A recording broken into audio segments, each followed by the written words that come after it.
Welcome, everyone, and a very warm good afternoon to all our speakers, guests, founders, professionals, and members of the MXR community joining us today. Thank you for being here for another exciting edition of MXR Book Stage, where we go beyond books and create meaningful conversations around ideas, leadership, innovation, and impact. Today's session is particularly special as we explore themes from managing a million missions, strategic capacity building for NGOs, and discuss the evolving role of NGOs, leadership, governance, entrepreneurships, and building organizations that create meaningful impact at scale. Before we begin, let me take a moment to share a little bit about Mixer World. Mixer World is a curated ecosystem that brings together founders, innovators, investors, authors, experts, and communities through experiences designed to spark meaningful connections. Through mixers, focus group discussions, innovation treks, masterclasses, global challenges, and curated networking experiences, Mixer creates spaces where ideas are exchanged, collaborations are formed, and businesses and communities grow. We believe that some of the most powerful opportunities happen through conversations, and that's exactly what we aim to create. Now, it is my pleasure to introduce our distinguished speaker for today, Mathew Cherian. Welcome, Matthew. Mathew Cherian is a highly respected leader in the social impact and development ecosystem with decades of experience in nonprofit leaderships, governance, philanthropy, and institution building. He's the co author of Managing a Million Missions, Strategic Capacity Building for NGOs, a book that brings together valuable insights and practical frameworks for strengthening NGOs and scaling impact effectively. His experience offers lessons not only for NGOs but also for entrepreneurs, founders, leaders building mission driven organizations. We are delighted to have him with us today and look forward to hearing his insights. I'd also like to introduce someone who has played a key role and who is also the moderator of today's session in shaping entrepreneurial and knowledge ecosystem. Please join me in welcoming Dr. Madan Mohan Rao, co-founder of Mixo World. Dr. Rao is a researcher, author, innovation and evangelist, and one of the India's leading voices in entrepreneurship and knowledge ecosystems. We are honored to have both of you here today. And with that, I'd like to invite Dr. Madan Mohan Rao to share a few opening remarks and set the stage for today's conversation. Over to you. Thanks, Manasvi. Thanks to my whole team from Mixer, Sai and Vinay as well for putting this session together. As Manasvi mentioned, we've got a very distinguished author today, Mathew Cherian, co-author of Managing a Million Missions. He's also going to be joined in an outstanding panel discussion after his first opening remarks with Amirullah Khan, member of the Telangana State Public Service Commission, as well as Research Director for the Center of Development of Public Policy. Along with that, we also have Meena Raghunathan, author of Doing Good, Navigating the CSR Maze in India, as well as Pushpa Tantri, Program Director from the Akshara Foundation. So the topic of our discussion today is entrepreneurship, NGOs, and impact. We're going to talk about what is the role of NGOs in delivering services across a country as large as India as well as abroad, and what are the choices for those who want to change the world, whether they should launch a startup, join a company, set up an NGO, how to measure the impact of these organizations, and so on. With that, let me introduce our speaker now, Mathew Cherian. He is an outstanding author. He's been in the development sector for several years. He graduated from BITS Pilani and from the first batch of IRMA. He's been a prolific author and development worker for 4 decades. He set up the Credibility Alliance and GuideStar India for transparency in the voluntary sector. He also set up Charities Aid Foundation in India and worked with HelpAge India as its CEO for 18 years. He's currently the Global Ambassador for Aging with HelpAge International. He also chairs a committee of experts for Senior Care Aging Growth Engine, which comes under the Department of Science and Technology and is an initiative of India's Ministry of Social Justice and Empowerment. A very qualified speaker, a prolific author. Matthew, over to you. Let's hear some of your thoughts and views on the NGO world. Matthew. Thank you, Madan, for inviting me to the MXR event today. And the history of this whole thing is started in 2014 when people asked me to write about the history of the NGO sector. So it came up with my first book, which is A Million Missions. And The Million Missions was a resounding success because it traced the path of the NGOs from 1857. 1857 was the first War of Independence, or as the British call it, the Mutiny of 1857. But what happened was this found out that there were a lot of non-profit organizations working across supporting the freedom movement.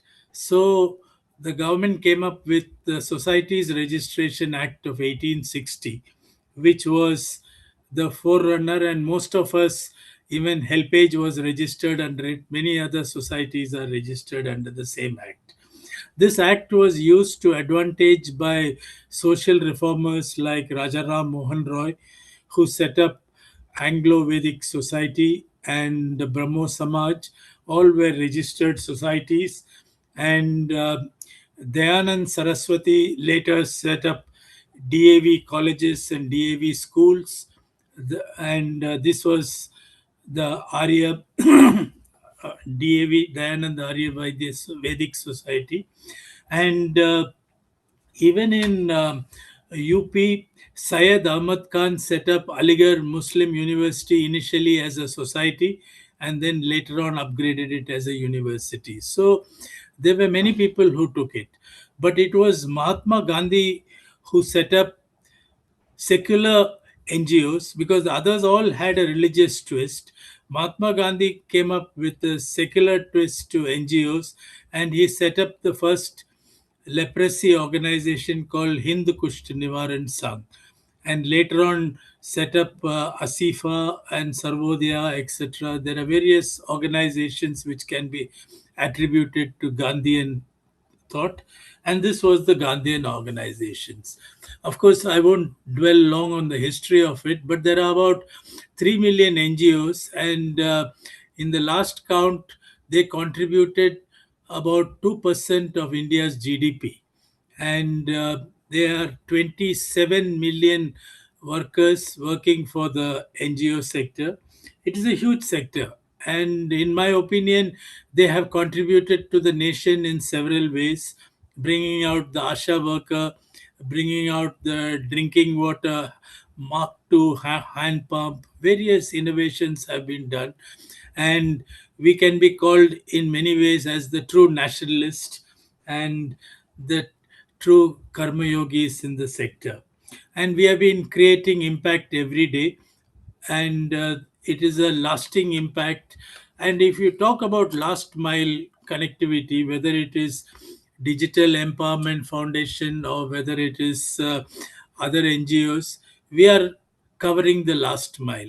There are very few government agencies which are able to reach out to the last mile, and we have seen this in action. And Madan and Amir were recently able to see the last mile connectivity in the tea gardens of Assam and North Bengal. So actually, these have been some of the and this book was used by my co-author Ko- Muthuswamy Kumaran in the University of Florida. It became a textbook for his use in the thing. And he wanted, during COVID, he came, let us write a book on how to manage the NGO sector. And that is how this evolved into the book of Managing a Million Missions. And the book has got 19 chapters, ranging from strategic capacity building to strategic fundraising, and looking at we are asking the reader to look at the key insights of our experience over 40 years in the sector, so that we can give back to people. For example, in if you look at fundraising, we have we have said in fundraising chapter that 80% of the money comes from 20% of the donors. That means Pareto law is applicable even in fundraising, and that is you have to identify who are your 20% who will give you the 80%. Then there are always how do you look at fundraising and the fundraising triangle? How do you go from small donors to big donors, and how do you end up collecting legacies for your organization? So this is something which most NGO workers will have to learn, and that is something which we have tried to put in the book. And in every chapter, there is a small exercise chapter so that you can revise the insights after reading it. Because it is not a book for bedtime reading, it is a book where you read it and then you try to answer a few questions at the end of it, whether you have understood the chapter. And then we go on to talk about governance of the NGO sector, because a lot of the NGOs, we survive on what I call as trust and transparency. If people have trust in you and you're transparent, you're likely to get enough donations, and even the communities will work with you with great delight. And that is something which you need to develop. And both in the Credibility Alliance and in the Guide Star, we have tried to find out what are the simple rules of governance which all NGOs have to practice. And I won't go into the rules, but the basic rules is that the NGO should know what is the organization doing, and even if your neighbor should know what you are doing. So that is what is. And some people may say, can you explain your work to your grandmother? If you can explain your work to your grandmother, then you are quite transparent in what you're doing. And this is something which you have to do. And the third aspect we have tried to is build an executive leadership team, because this is essential if you want to scale up. If you want to scale up, you have to have a good team. And for scaling up, you need to have an operational rhythm, which means maybe a weekly meeting, maybe a monthly meeting, whatever be your style of operation, you need to build an operational rhythm. If the operational rhythm is missing, most organizations are unlikely to scale up. And in one chapter, we have said, how do you create a strategic plan for the organization? And most NGOs, we should create a strategic plan looking at our strengths, weaknesses, the opportunities, and threats. Today, we have a great threat in regulatory environment. So we need, if you have to scale up, you have to counter these strategies and build up your own strategic plan to achieve whatever you want to do. And if it is in waste management, you need to have a collaborative strategy. You need to collaborate with other organizations involved in waste recycling, etc. And how do you do it? And actually, you have to build it through partnership and collaboration. I always emphasize that partnership is not like a marriage. It is you're only a partner, so you need to actually build rules of transparency and trust so that others can collaborate with you.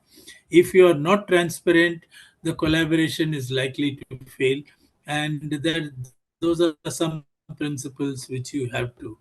We have spent a chapter in talking about strategic partnership and collaboration. So this is something which most NGOs have to do, because we cannot do it alone. We have to do it in partnership with others.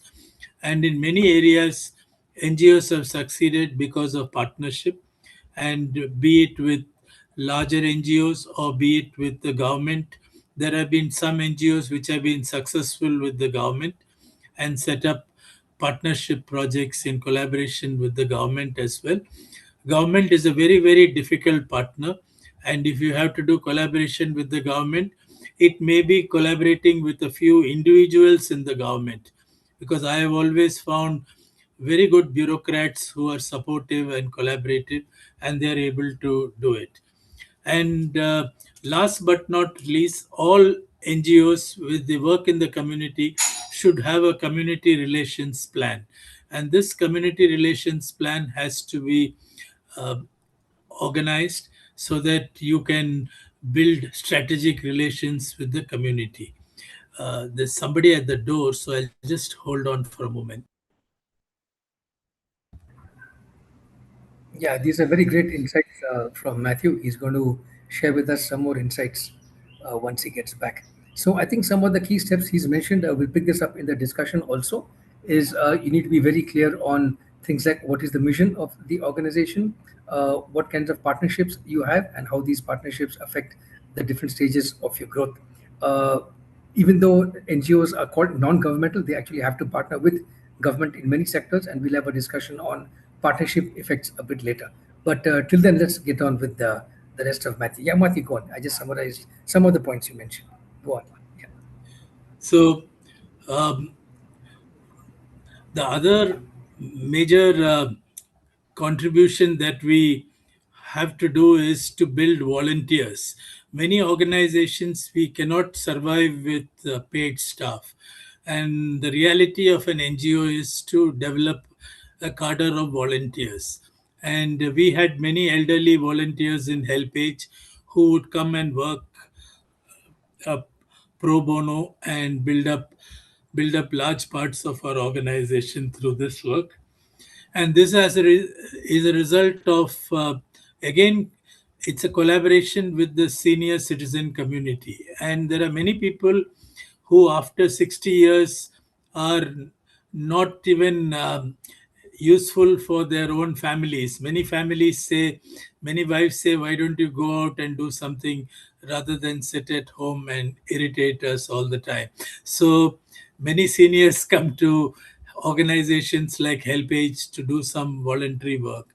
But actually managing volunteers is an art by itself, because they require a lot of attention, and you need to have some kind of volunteer coordinator or somebody who coordinates these volunteers. Otherwise you will create confusion within the organization. And so there is a reason for building volunteers, and most successful organizations have built a lot of community volunteers, whether it is the self-help group movements across many NGOs. They all run on voluntary spirit. That is why this sector is called a voluntary sector, because of the number of volunteers that we have. And the we need to actually build a cadre of volunteers, and otherwise the organization's overheads will go up, and as a result of it, costs are these days very difficult to control. So I would encourage every NGO to have a good complement of volunteers which you can manage, because unmanaged volunteers can also be a problem, so you need to put it in. So to summarize, what I would say is, if you want to scale up, you have to choose the path of partnership and collaboration, and you need to also have some form of strategic plan in mind, and you need to build an atmosphere of trust and transparency. If you can do all this, you can create huge impact, and also last mile delivery will be very well organized in such organizations. So I'm going to stop here and then request Madan to ask me some questions if she wants to. Yeah, sure. Matthew, thanks so much for giving us a short capsule of the issues you raised in your book and some of your own experiences in this space. I've got a few questions for you, but later on we'll have the panel jump in also with some of their own perspectives and questions. My first question for you is starts from the very beginning. There are many people in late college years or who've just graduated or mid-career professionals or late-stage career people who want to do something for society. They've got some idea, and a typical first thought which comes to the mind is, should I set up a for-profit company, or should I set up an NGO, or should I set up some other kind of category organization? So, what are the factors which will decide which choice you should pick? NGO or as for-profit startup or some other category? Act- Actually, NGO has got three forms. The three forms are trust, society, and a Section 8 company. So these are the three choices of a non-profit. And of course, company is you can set up a company, not a not-for-profit company.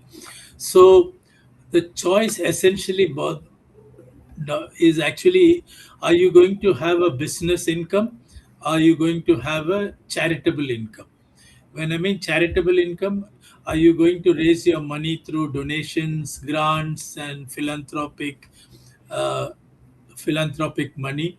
Then you need to set up a not for profit. And for a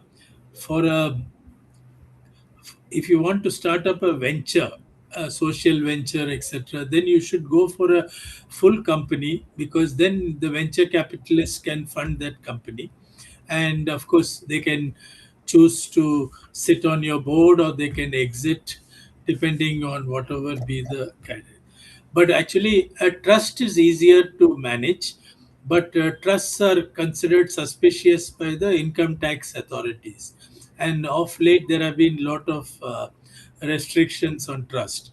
And most of the non-profit firms can only raise 20% of its income through commercial sources. 80% has to be philanthropic donations. So that 80-20 rule is there. And since 20% also, if you start up a business enterprise, suppose the waste recycling NGO is selling bags or selling various kinds of products made out of waste, they can only do it to 20% of their overall income. So that is the restriction. So they can make a choice accordingly. Uh, and I would prefer, if they want to do some business activities, then it is better to go for a full company than for a charitable enterprise. Got it. Okay.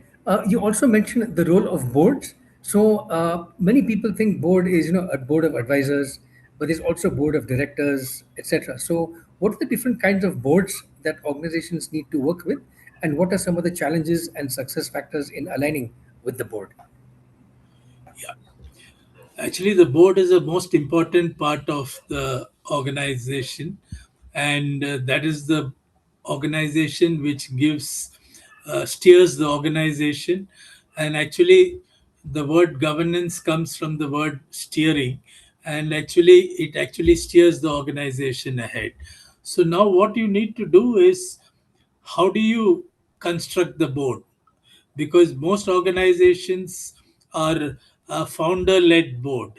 The founder, who is a charismatic person, sets up this organization, and he or she himself becomes the chairperson of that organization. So then they select a group of friends who will join the board, and then that board doesn't really give any kind of independent advice to the CEO.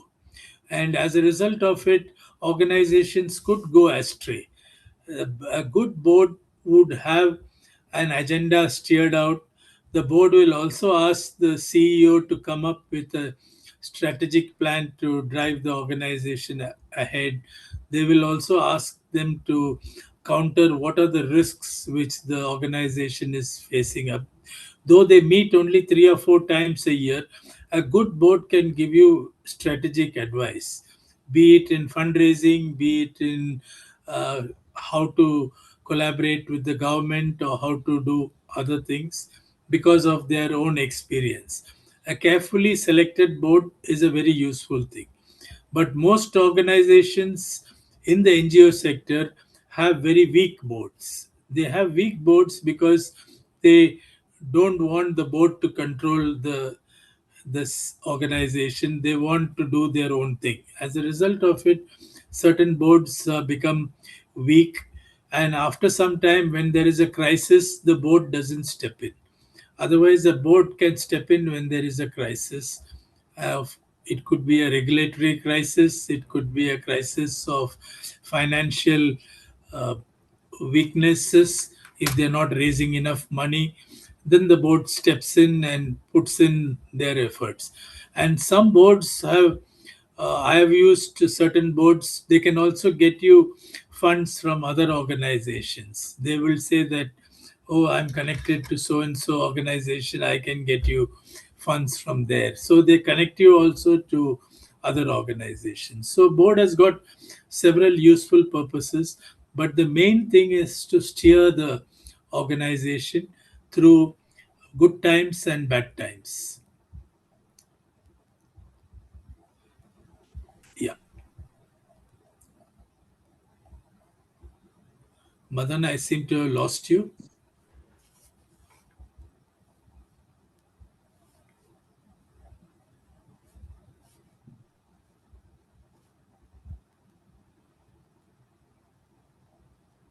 Yeah, Madan looks like Oh, sorry. I think he's lost. Ah, my screen froze up a little bit. Sorry about that. I think my connection just froze. it did, Can you it hear me did, now? yeah.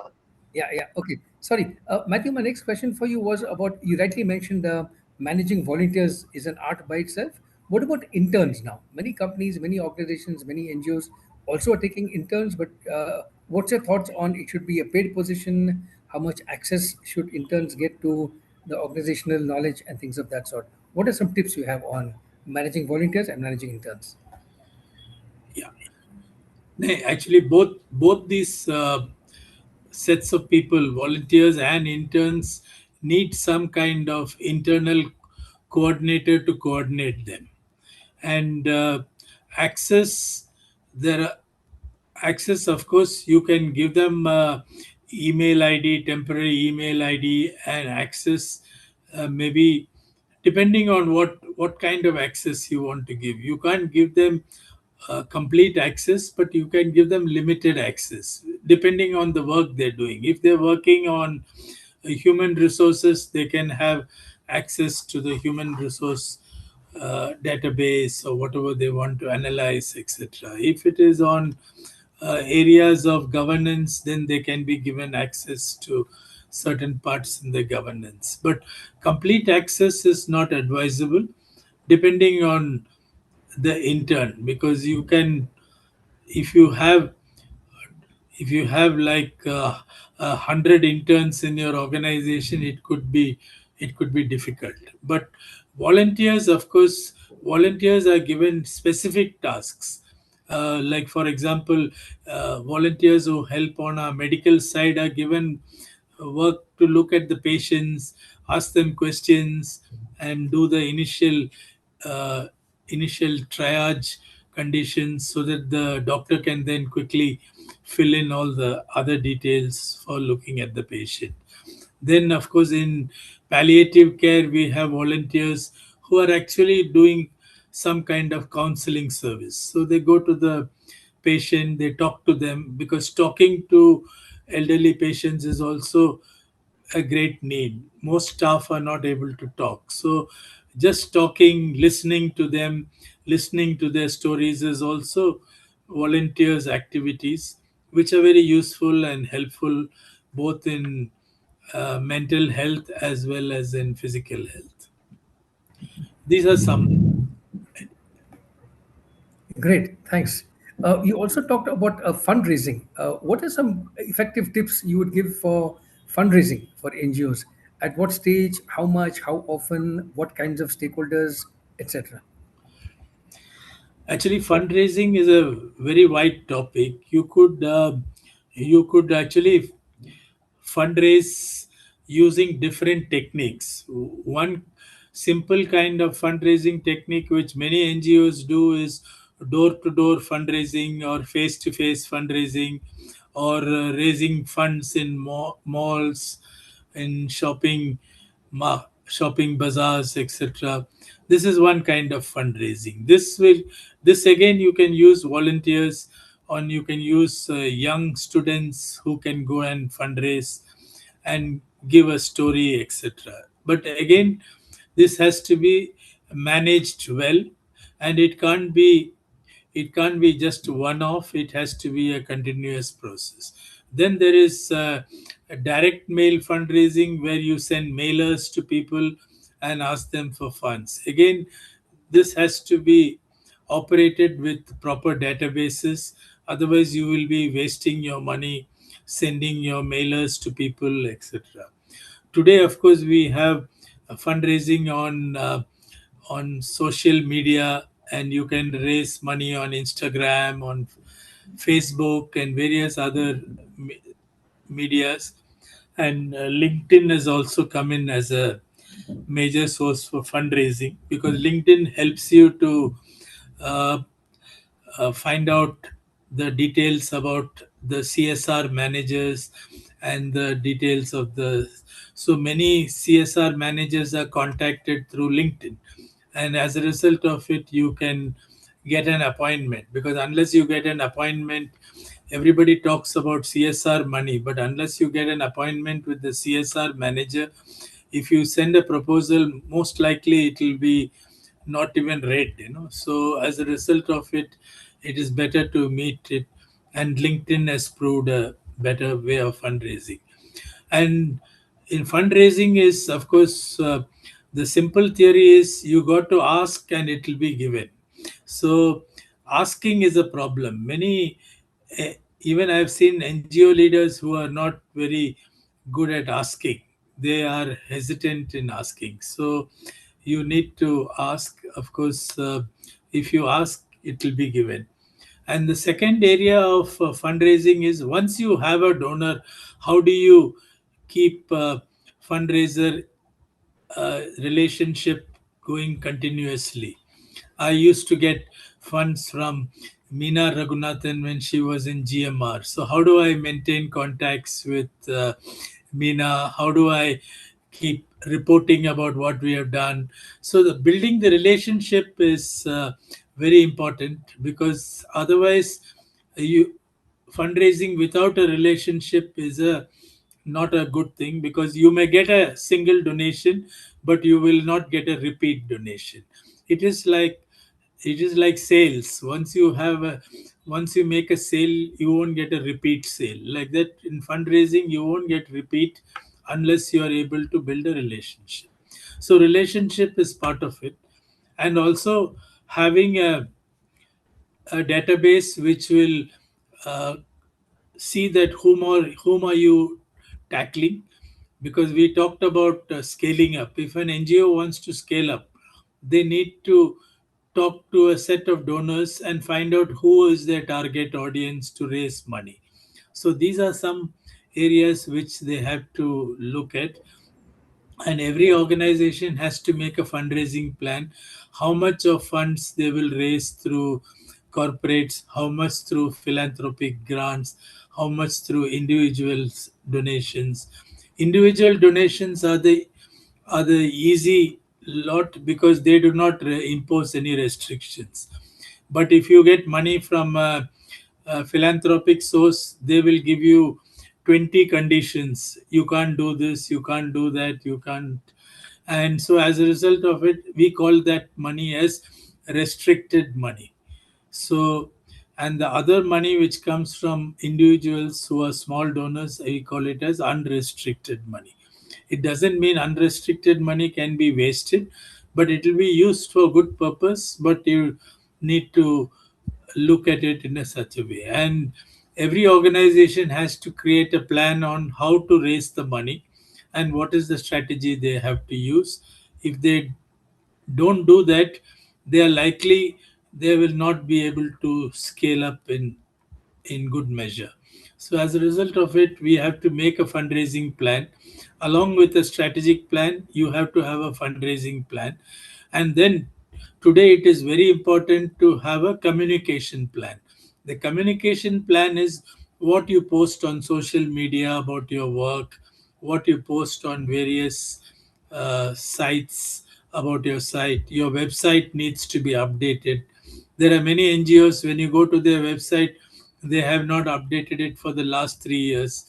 So, such organizations do not receive adequate funding. So, you need to keep everything updated, your social media, your website, your other aspects of your work, you need to do it.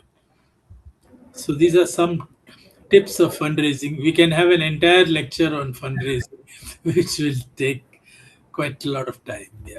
Yeah. Thanks, Matthew, for these insights so far. I've got two more questions for you, and then we'll bring our panel on board. My first question for you is, as a leader, what are some leadership challenges in the journey of a change maker, of an NGO? For example, we often hear about mission drift, that the mission of the organization drifts depending on changes in economy, society, technology, the funder, and so on. So, how should founders of NGOs stay the course? How should leaders stay the course without drifting from the core purpose, unless the purpose has to be reinvented, which is also okay? What are your thoughts on this? Yeah, actually, mission drift, a lot of mission drift is caused by funders, because many funders come to an NGO and say, an NGO working with children, they will say, why don't you work in with street children? some don't do work with child labor, and without understanding, the NGO says yes, and then slowly what happens is they were working in primary education, they start shifting to child labor, then another day they shift to street children, and we and I would like to say that donors also are not very consistent. Many donors have what I call as fashionable ideas. So they come up with some fashionable idea and they say, "Will you work here? Will you work there?" etc. And as a result of it, the NGO slowly starts getting mission creep or mission drift, which slowly gets into another area. In helpage, I have tried to keep the focus on elderly. We would not take up any project which is not elderly focused. So every NGO, whether it is uh, whatever be the thing, they have to keep the mission focus in mind. And sometimes it is good to say no to a donor who is giving you a large sum of money but is asking you to shift your mission. So you have to. But some NGOs do take up money, and then after that they suffer from this mission drift, as you call, and becomes problematic. So keeping a focus is very, very important, and the more you keep focused, your brand image also will improve in the market. Donors will talk amongst each other and say, look, this NGO will not take any money which is given to them. They will only take money which they think they can do a good job out of it. So that kind of quality assurance you will have to build in your organization. That's a great tip right there. Learn how to say no and learn when to say no. So Yeah, it's important to ask, but also to learn when to say no. My yeah. last question for you, Matthew, before I bring the panel on, is a question for you as an author. How did you go about writing this book? Have you been taking notes throughout your career and it all fell together into a nice book? Or towards the end, you thought, wow, I've got so much knowledge. Let me go back and see what all I did and put it all together into a book. So, did the book idea come to you much later on, or it was kind of there and you worked on it bit by bit by bit? No, my first book was based on what you said. I had notes and I had various things which people told me, why don't you write it in a book? And so I wrote it in a book. So that took about 2 years to compile and put it in the form of a book. And at that point of time, I was working in helpage as well. So I was doing that on the side. Whereas managing a million missions was during the period of COVID. And my co-author is teaches in the University of Florida. So this book was written on the internet. We used Google Docs and we kept writing both sides. And we completed in a year flat. And of course, being COVID, we had a lot of time on our hands. And the internet proved to be a boom. And we used Zoom meetings also to correct portions of the draft, etc. So this book which we are discussing was born during the period of COVID and was also written during COVID. So that it took us only a year to do it, and it was a inter-country experience over the net. So thanks to Zoom and various Google Docs, etc., we were able to complete it within time. That's great. You got plans of doing any other books? What's next? Oh, actually, I'm writing a book on aging Oh, and health, and how to lead a long life, for longevity, wow, wow. tips for longevity, I'm sure all of us at various stages in our lives have to read this book also. So you managed to get us onto our bookshelf yet again, one more time.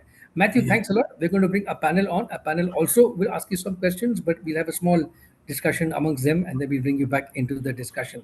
So let's begin with a panel discussion now. Let me invite our three speakers to get ready with some of their remarks.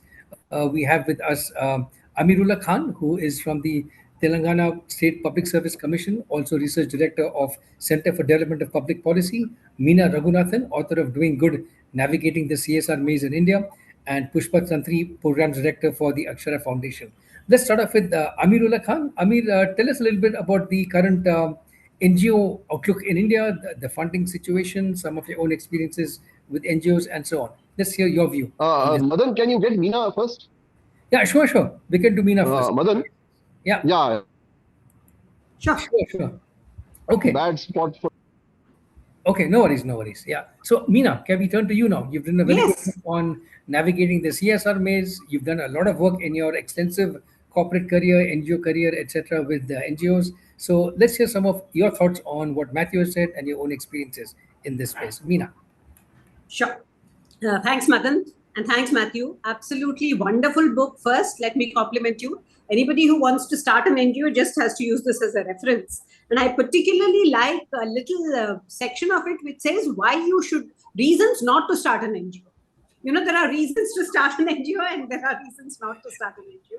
And I think Mathew has brought that out very well.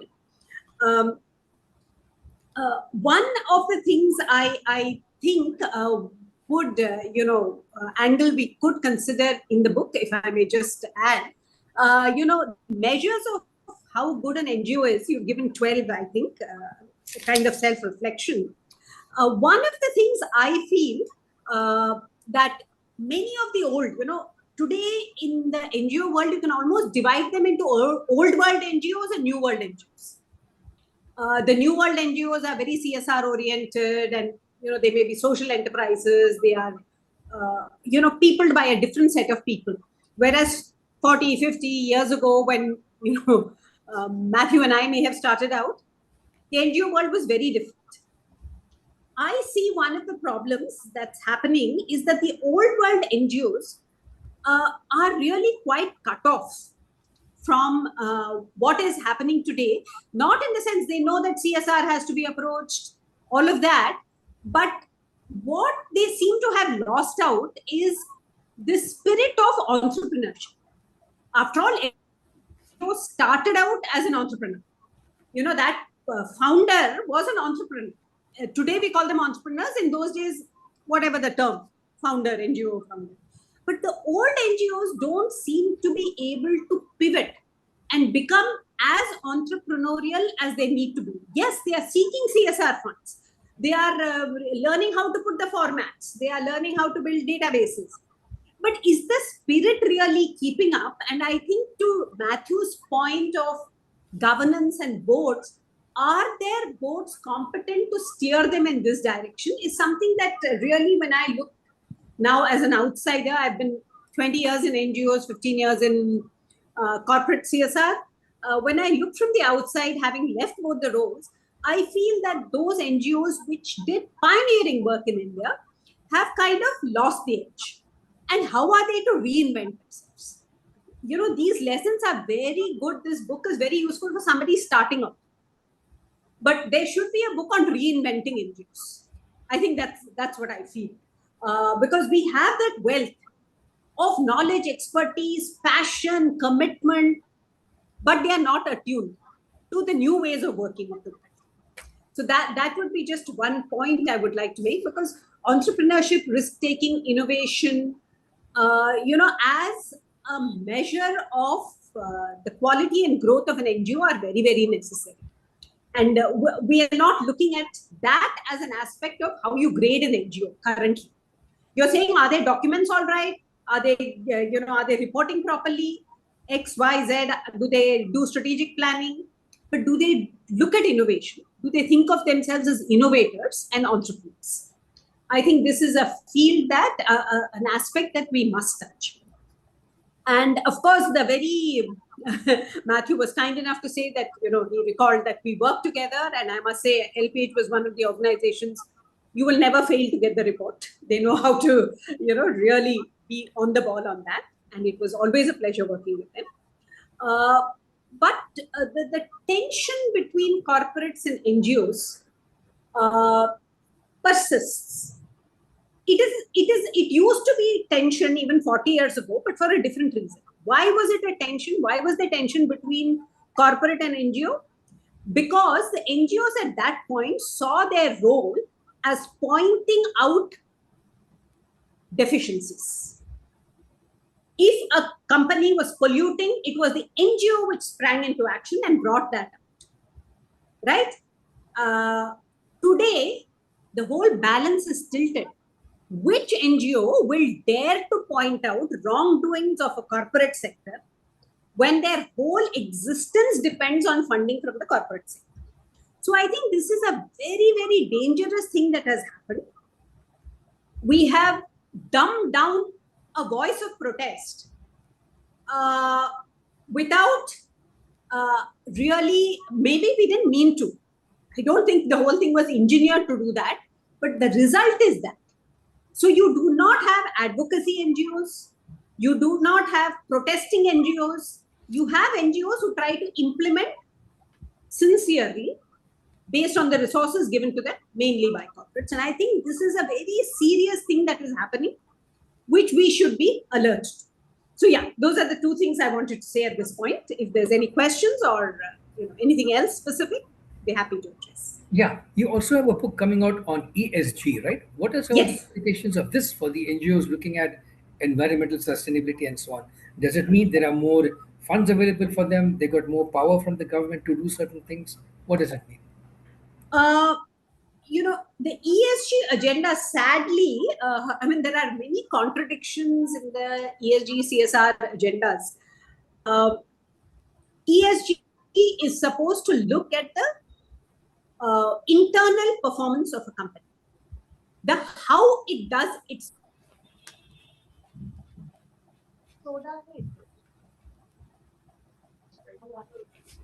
taking care of society. It could be community, it could be employees, it could be people. During the course of my business,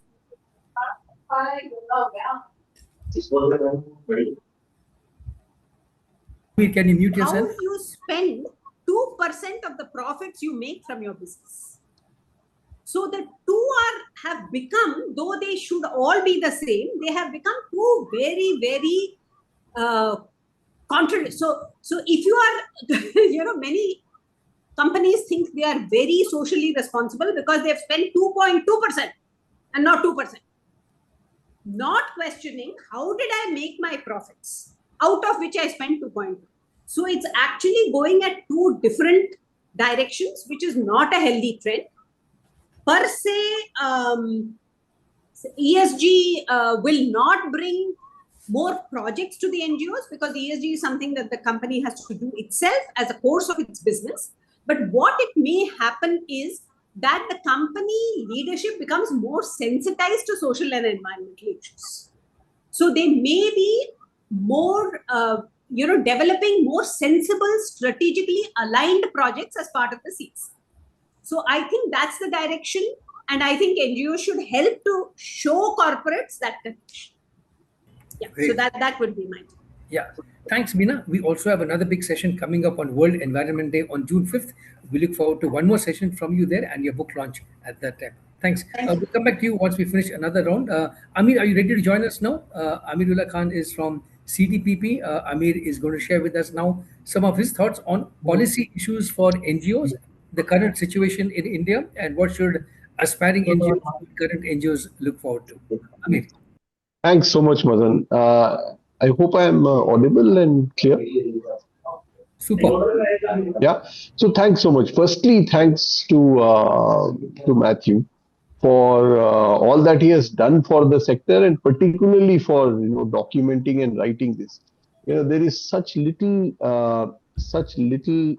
literature on the NGO sector in India that when you look for some serious reading or look for some serious research, there is really preciously nothing. And I can say that with a great deal of confidence that if you do, and I invite all those who are listening to this to look up, all use every AI engine you have, and you will find that there is very little written about a sector that is as big and as strong and I dare say as influential as the Indian NGO sector. So and Mathew stands out as somebody who's done this remarkably well, and all that I have read in Mathew's earlier book and this, just makes it so makes clear that this kind of writing and insight was required. Now, as far as my point or what you asked me to say on the NGO policy, I would like to start off with something that that has been troubling me for a bit, and that Meena raised so well, and that is the first thing, that what is the NGO for? Why do we have a non-governmental organization? Uh, and I must remind everybody who's listening to this that the evolution of the NGO actually started off, and those of us who are from that vintage remember that the earliest terminology that we used was called the voluntary agency. It, we were all the VOLAC people, as we used to call ourselves. That these were agencies that were basically doing volunteering work, and then came, the non-governmental organization, the civil society, the non-profit organization as of now. So even the terminology has taken some root.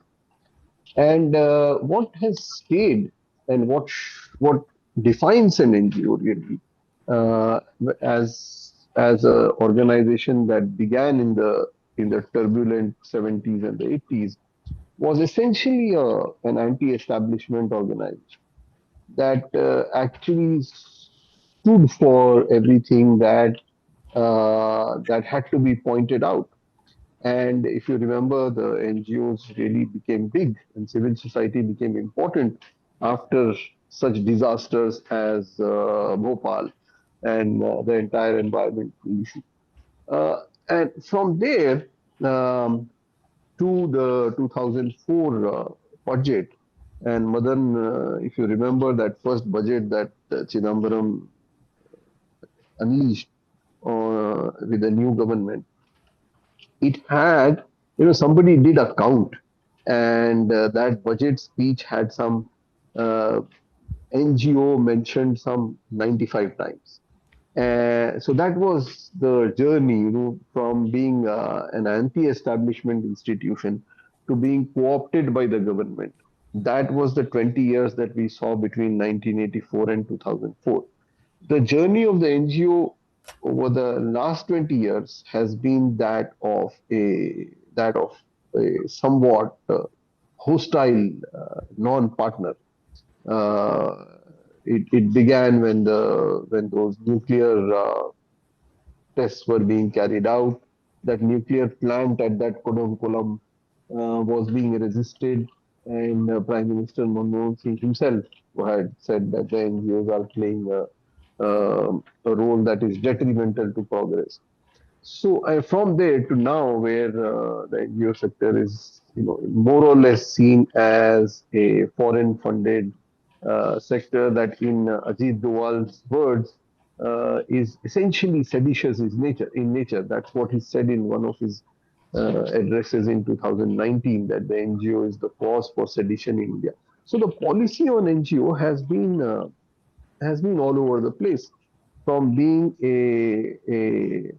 you know, a spoiled kid that would point out where state action was required or was wanting, to an active partner in the development process, to somebody who's actually antithetical to growth.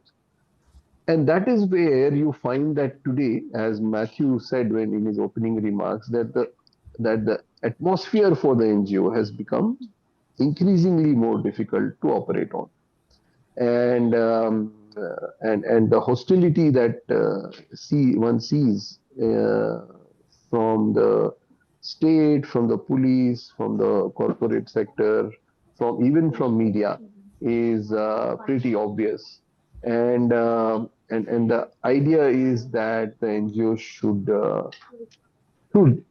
and look at the irony, that the NGOs should now be a partner with the state. So it's come a whole circle, that the belief now, even within NGOs, is that we must work with the government, for the government, and you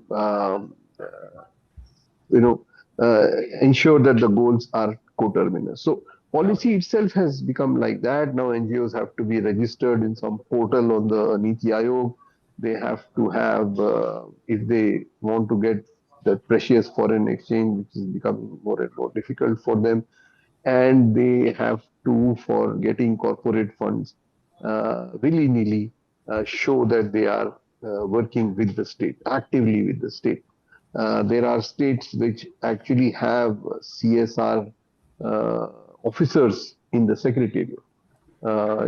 Quite contrary to what the whole idea of CSR was, that CSR would be non-state, but now we have the state deciding what CSR goes to what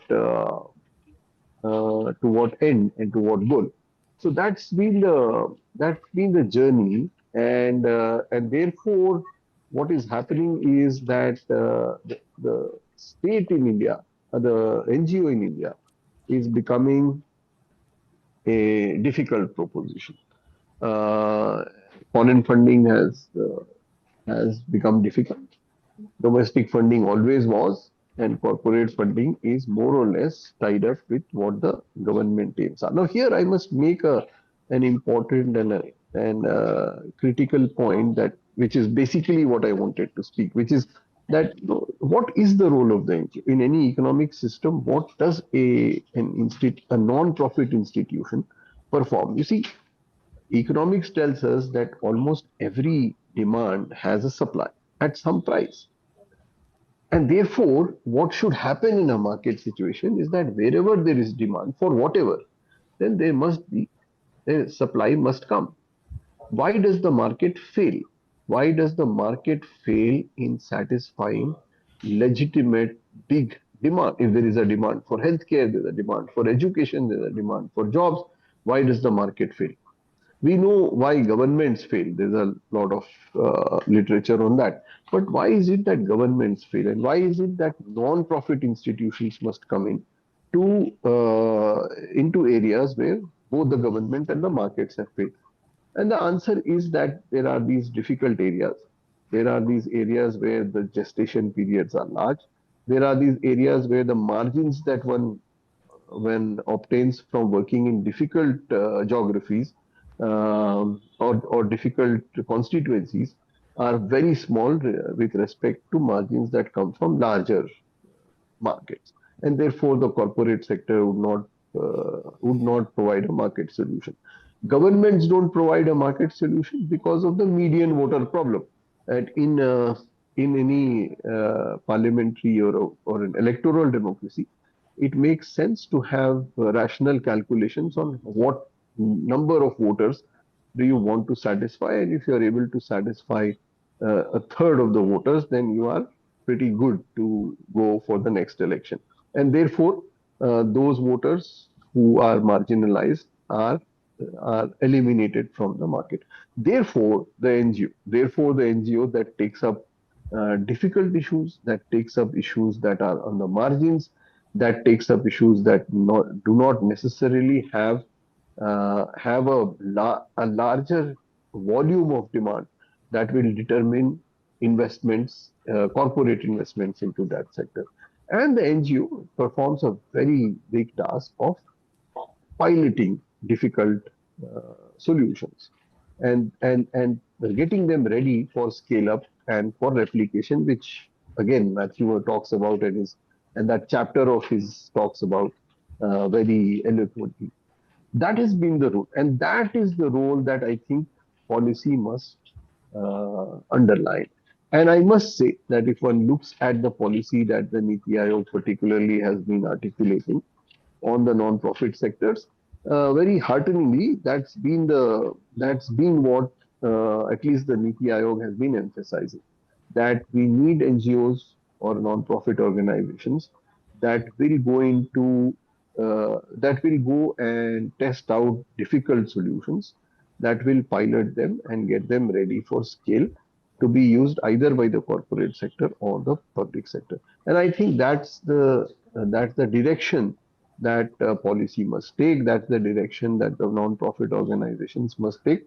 And that's where corporate sector must put in its money, because the end result is what each of these three stakeholders want to have: good, scalable solutions to pernicious problems that are not being solved by the state and the government, by the state and the market. Thanks, Madan. I think I've overstated what I want. No, I mean that's brilliant. I think that's a mini masterclass by itself on how to map out what are the gaps in society and the market, why these gaps arise, and how NGOs can step in. NGOs, NPOs. I think these terms are very important. What terms are used? The very language that we use is very important. And you're also right. There are very few books about this issue, and Matthew's done a fantastic job with this book. In fact, a lot of my work is in the startup sector. There's no end of books about startups. You can find tons of books on any bookshelf about startup plan, fundraising, design thinking, pivoting, minimum viable product.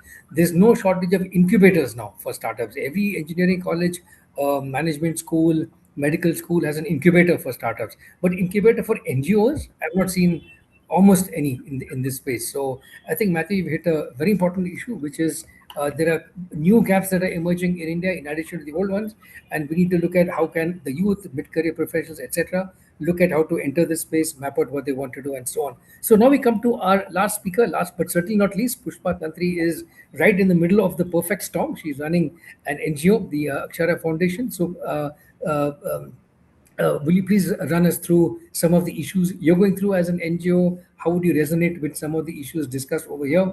And what are some of your tips for our audience who wants to know what to do in this space? By the way, this whole thing is being recorded, and we're going to edit the video and put it out there, because this is not just a discussion. This is almost a mini masterclass. So, Pushpa, over to you. Thank you. Thank you so much, Madan, and really excited. Thank you, co-speakers as well. What are the challenges that we face every day, right? We are between the funders and the government. Okay, so when we say we work with the government, I work for Akshara Foundation, and before this, I used to be a Teach for India fellow for 2 years. I've worked in education space for the past 10 years. And see, when you say education, when you say pedagogy, when you say working with the government and scale, it is a very long process. So getting a buy-in from the government takes a very long time. And when you say partnership with government, what level of partnership we want from the government? At least our organization, what we do is uh, we don't just sign an MOU with the government. Government is investing in the program. Okay, government is co-creating the program along with us. But then, even though we have co-created this and government has invested significantly in parts of the program, but every time the bureaucracy changes, we have to start the story again from the beginning, right? So that is a long and continuous process and a persistent one. And I work in a sector which is education, where you can't see the impact at least for until 10 years. So impact is very slow, it is very gradual, and it has to be the intervention has to be done every day, every time, right? So these are practical challenges. And our typical CSR funding pool is generally for 3 years. Maximum commitment a funder gives you is for 3 years.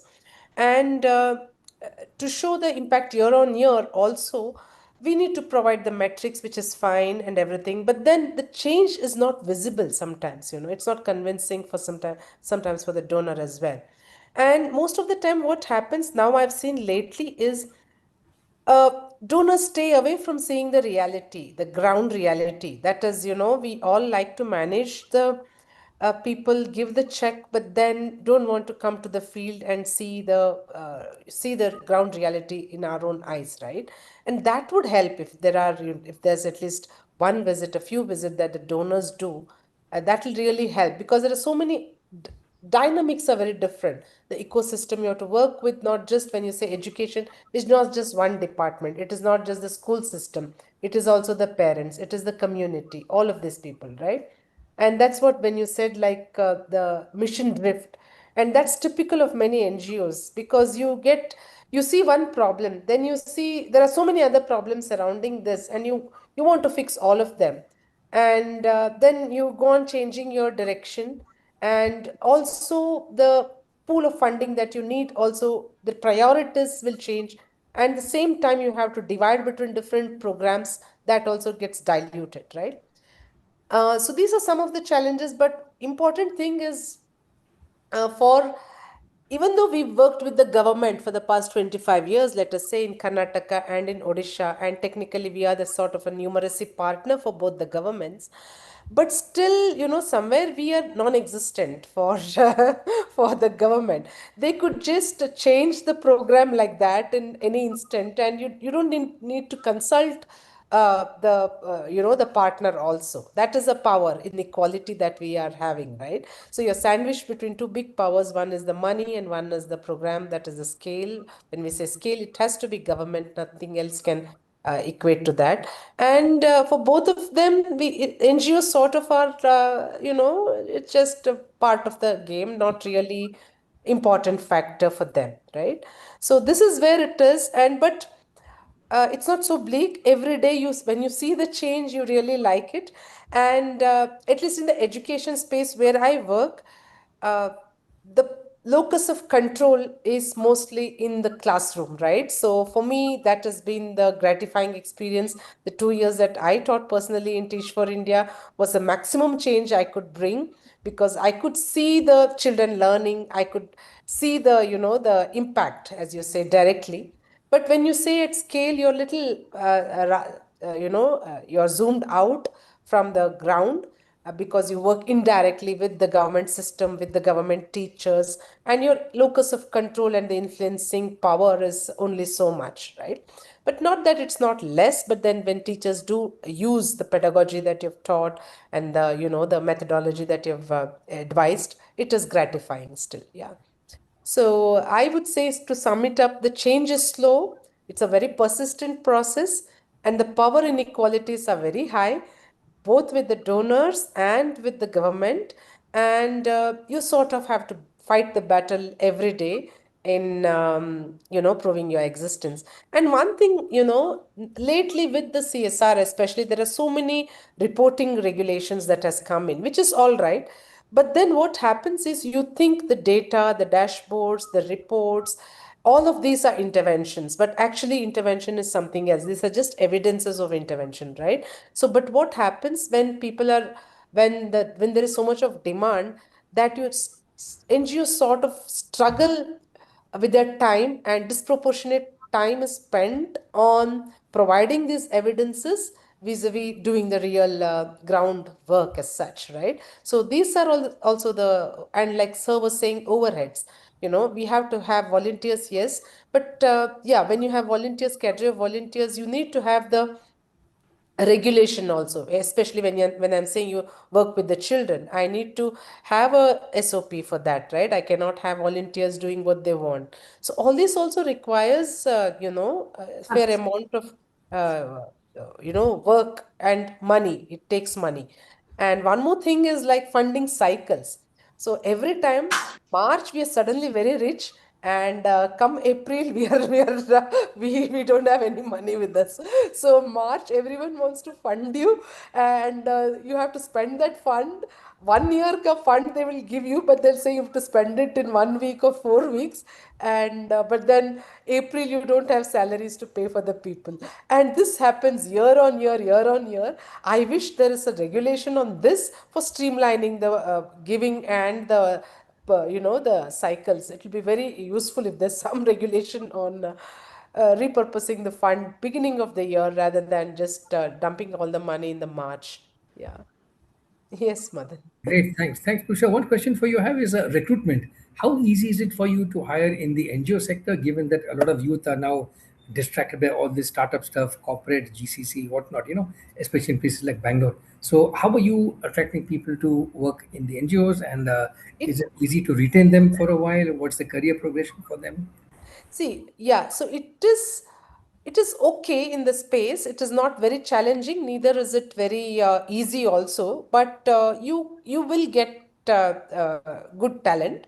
And but career path and the pay hikes are not equal. So usually when people switch over, they come into this sector, most of them are conscious of that fact, and they do come with that mindset.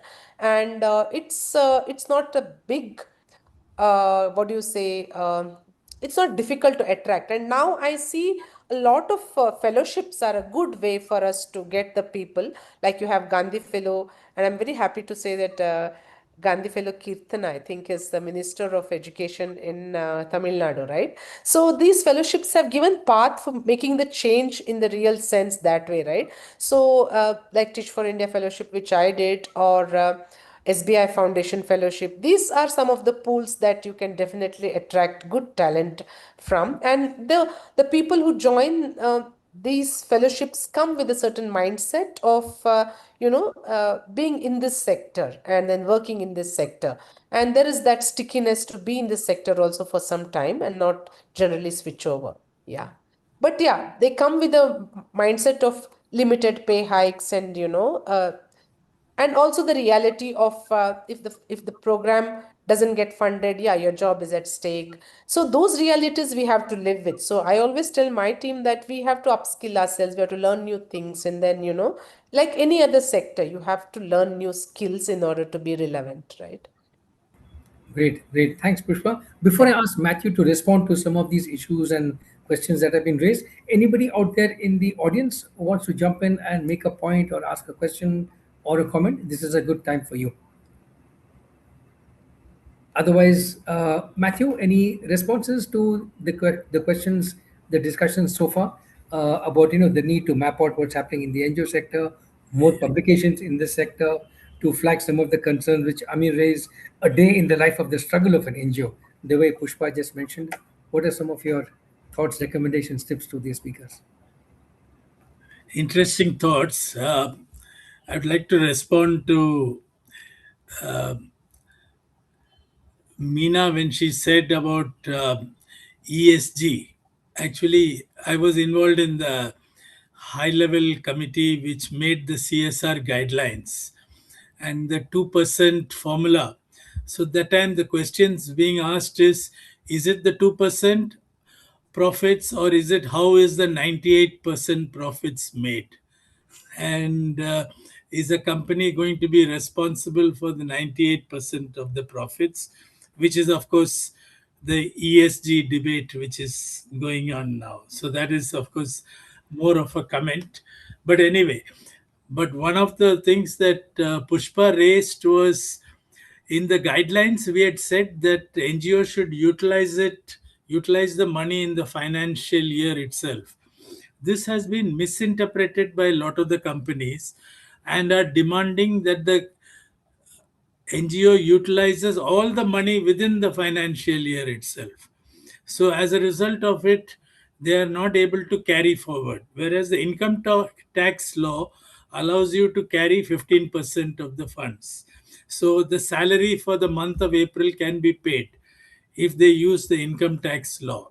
This is, of course, I have been brought this problem by many NGOs who are telling, corporates are telling us to finish the funds by March 31st. As a result of it, April we are having problems. That is one part of the solution. The second part of it is, I mentioned to you, restricted and unrestricted fund. Every NGO has to raise some amount of unrestricted money, which means money which you can utilize as it is, and then you will be able to uh, pay for your April salaries. So that is can be paid from unrestricted salaries and unrestricted funds, and you can raise money for it. And of course, partnership is a kind of a one-sided game. And in fact, in partnership, of course, we did not include it in the book. There are models of partnership, but the predominant model which is being practiced is a subcontracting model. And most government and even CSR funders talk about it as subcontractors, like, and there is another model of partnership is visionary patronage, which is I give you the vision and I'm giving you the funds, so you do what I want. So that is the model. And as a result of it, some CSR companies I have sat with who dictate to you what you should do and how you should do. And it is it's a problem which is predominantly in the public sector companies, but of course even private sector companies are now catching on to this model of visionary patronage and guiding the NGO what to do.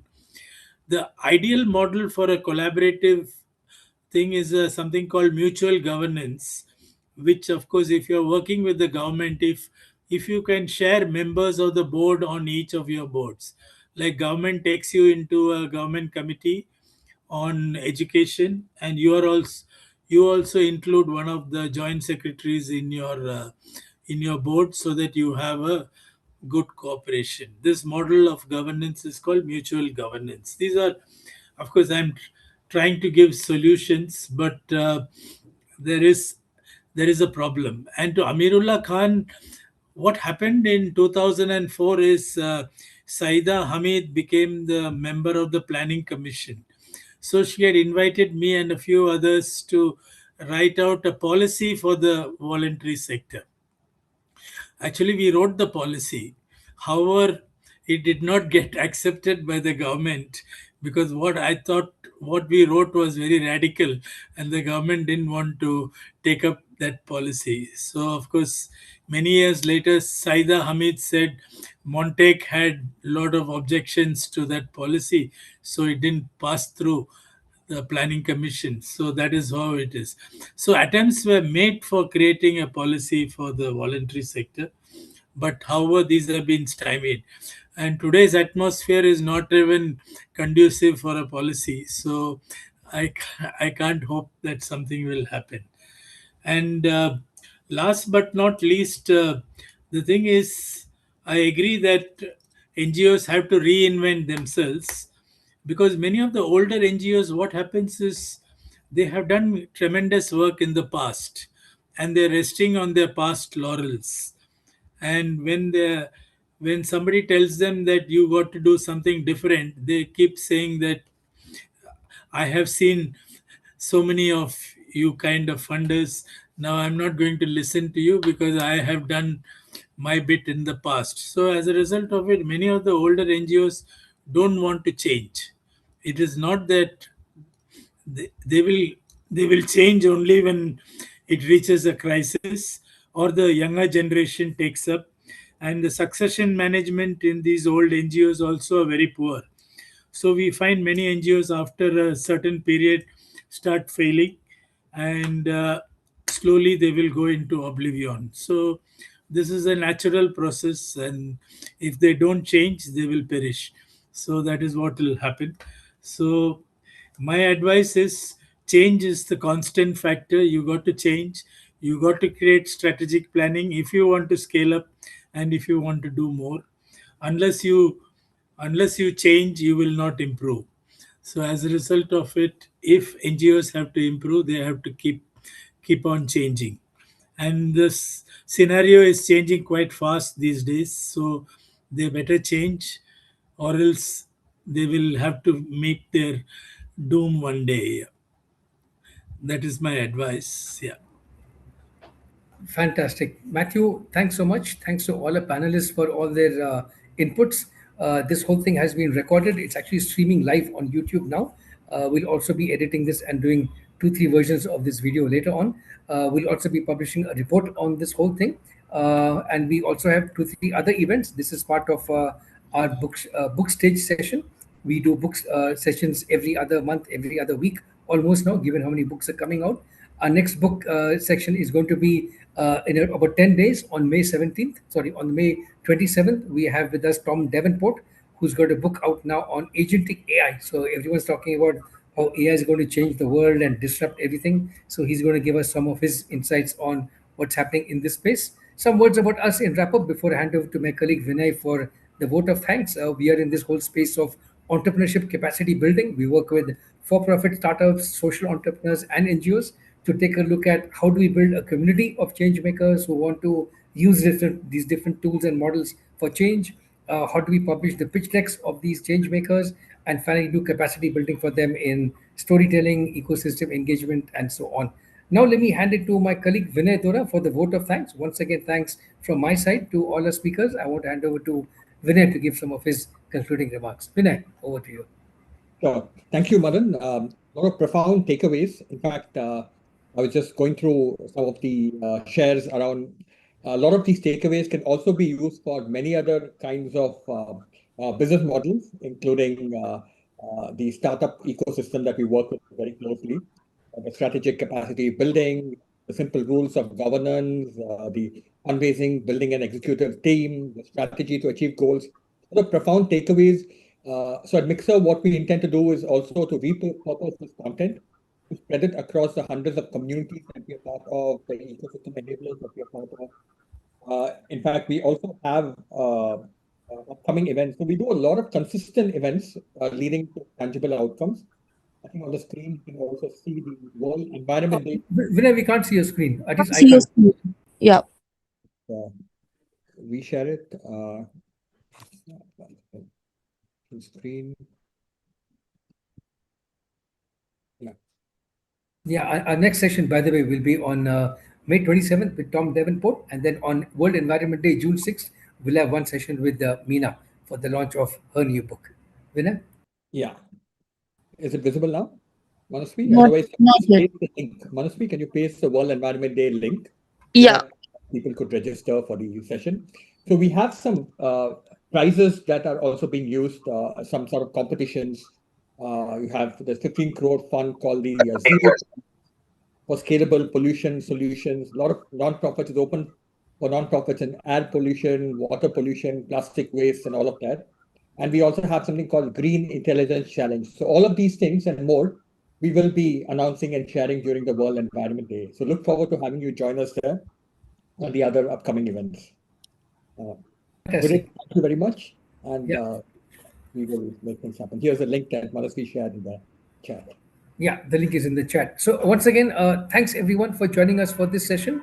We're going to be capturing the key highlights, the video and a report, and share it with our broader audience. The session today was more of a mini masterclass. I think these are terrific insights from Mathew, Amir, Meena, and Pushpa. Thank you all so much for joining us today, and we'll see you all at our next session.